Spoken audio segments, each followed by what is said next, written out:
stated sports watch in Rolex's catalogue.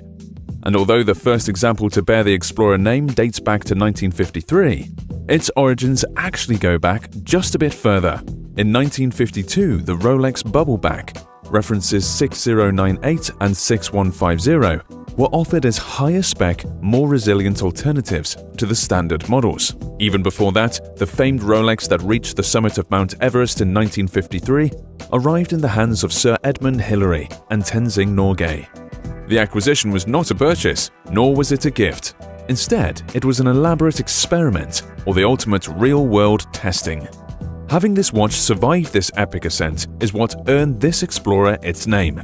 And within the same year of their success, the first real Explorer, references 6298 and 6350, arrived, featuring the classic and highly legible 369 dial the model has become known for.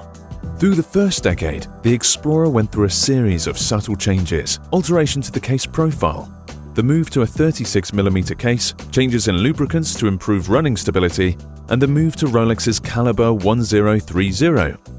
This evolution came hard and fast, but Rolex wasn't done just yet. In 1963, the reference 1016 arrived and became the longest-running single reference in Rolex's long history.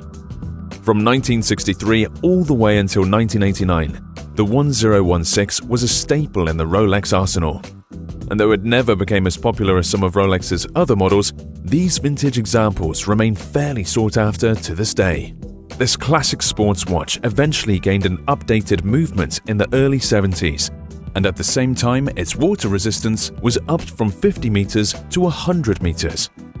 A little while later, its Oyster bracelet was upgraded to solid-end links as well.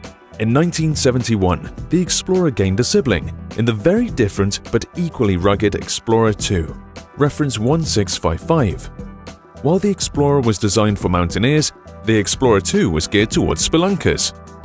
Hidden away from light, the idea of its broad 24-hour hand is that day or night, these adventurers would always be able to get a read of the current time.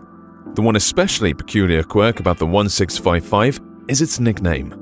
Somewhere along the way, it was dubbed the Steve McQueen Explorer 2. However, the title is completely unsubstantiated.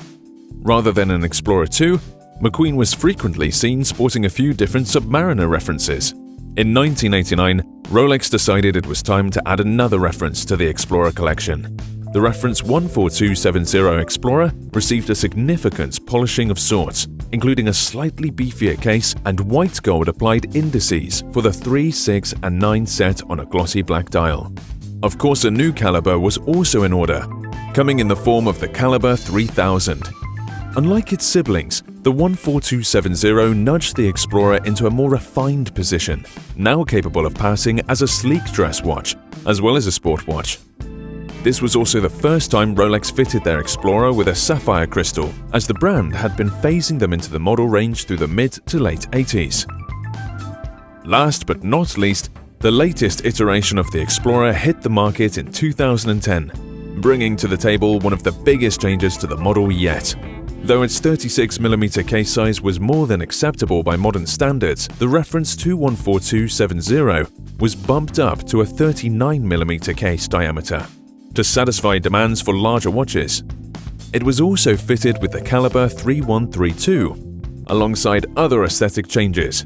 Crisp blue chromalite luminous material for its indices and hands helped the Explorer maintain some of that charming utility credibility despite its refined, polished